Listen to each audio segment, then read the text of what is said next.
Hi friends, welcome to JLM electrical channel. JLM jobs కోసం ఎదురు చూస్తున్న వాళ్ళకి నేను మంచి ఇన్ఫర్మేషన్ అయితే ఇస్తాను. ఈ జేఎల్ఎం జాబ్స్ అనేవి ఫిల్ చేయడానికి ప్రభుత్వం అయితే రంగం సిద్ధం చేసింది. ఎన్ని పోస్టులు అనేవి స్టేట్ వైజ్గా ఖాళీ ఉన్నాయి, ఏ డిస్కంలో ఎన్ని పోస్టులు ఉన్నాయి అయితే చూద్దాం. ఈ టోటల్గా జాబ్స్ వచ్చేసరికి 7,142 జాబ్స్ అయితే మన స్టేట్లో ఖాళీగా ఉన్నాయి. డిస్కం వారీగా వచ్చేతలకి ఎస్పీడీసీఎల్ అయితే 2,850 జాబ్స్, సిపిడిసిఎల్ పరిధిలో వచ్చేతలకి 1,708 జాబ్స్, ఈపీడీసీఎల్ పరిధిలో వచ్చేతలకి 2,584 జాబ్స్ అనేవి. ఈ జాబ్స్ అనేవి, ఈ టోటల్ పోస్టులు అనేవి ఒక్కసారిగా రిక్రూట్మెంట్ అనేది జరపకుండా ఇవి సంవత్సరానికి కొన్ని పోస్టుల చొప్పున అయితే రిక్రూట్మెంట్ అనేది జరపాలనుకుంటున్నారు. ఈ ఒక్కసారిగా ఈ పోస్టులు అనేవి రిక్రూట్మెంట్ జరపడం వల్ల ఈ డిపార్ట్మెంట్ మీద భారం అనేది ఎక్కువ పడుతుందని చెప్పేసి సంవత్సరానికి కొన్ని పోస్టుల చొప్పున అయితే భర్తీ చేయాలనుకుంటున్నారు. ఈ సంవత్సరం వచ్చేతలకి 2,511 పోస్టులు అనేవి, జాబ్స్ అనేవి భర్తీ చేయాలనుకుంటున్నారు. అందులో జేఎల్ఎం జాబ్స్ వచ్చేతలకి 1,711 పోస్టులు, ఏఈ పోస్టులు వచ్చేతలకి 800 పోస్టులు. ఈ పోస్టులు మొత్తాన్ని ఈ సంవత్సరంలోనే రిక్రూట్మెంట్ అనేది జరపాలనుకుంటున్నారు.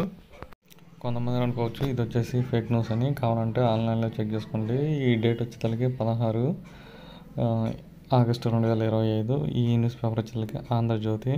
కావాలంటే ఆన్లైన్లో చెక్ చేసుకోండి. ఈ 13, 14 తేదీల్లో మా ఎలక్ట్రికల్ డిపార్ట్మెంట్ తరఫున మీటింగ్ అయితే జరిగింది. ఆ మీటింగ్లో ఖాళీగా ఉన్న పోస్టులు అనేది ఫిలప్ చేయాలని చెప్పేసి, ఉన్న ఉద్యోగుల మీద పనిభారం అనేది ఎక్కువగా ఉందని చెప్పేసి ఒక్కొక్క లైన్మెన్ కానీ జేఎల్ఎంస్ కానీ 4-5 ఊర్లు అనేది చేయాల్సి వస్తుందని చెప్పేసి ఆ పనిభారం అనేది తగ్గించడానికి ఈ తొందరగా ఈ రిక్రూట్మెంట్ జరపాలని అనుకుంటున్నారు. దాని గురించే మన 13, 14 తేదీల్లో మీటింగ్ అయితే జరిగింది. మన స్టేట్లో ఉన్న పోస్టులు అనేవి ఎన్ని ఖాళీ ఉన్నాయి ఏందని చెప్పేసి ఆ ఖాళీ ఉన్న పోస్టులని ఒక్కసారిగా కాకుండా సంవత్సరానికి కొన్ని పోస్టులు చొప్పున జరపాలని ఈ మీటింగ్లో అయితే అనుకున్నారు. దీనికి సంబంధించిన అఫీషియల్ నోటిఫికేషన్ అయితే ప్రస్తుతానికి ఏమీ రాలేదు. ఇది జరిగింది నిన్నే కాబట్టి దీనికి సంబంధించిన అఫీషియల్ నోటిఫికేషన్ అనేది త్వరలోనే వస్తుంది. 2019లో ఏపీ స్టేట్ వైజ్గా 7,000 జాబ్స్ అనేది రిక్రూట్మెంట్ అనేది జరిపారు.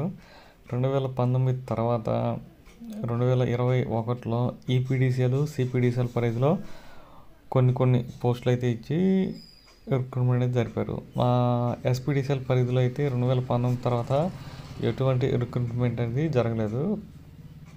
ఇప్పుడున్న ఖాళీల కంటే ఎస్పీడీసీఎల్ పరిధిలో ఇంకా ఎక్కువ ఖాళీలు అయితే భర్తీ చేయాలి. చాలా పోస్టులు అయితే ఎస్పీడీసీఎల్ పరిధిలో ఖాళీ అయితే ఉన్నాయి. ఇలాంటి మరింత ఇన్ఫర్మేషన్ కోసం మన ఛానల్ని ఫాలో చేసి లైక్ చేయండి.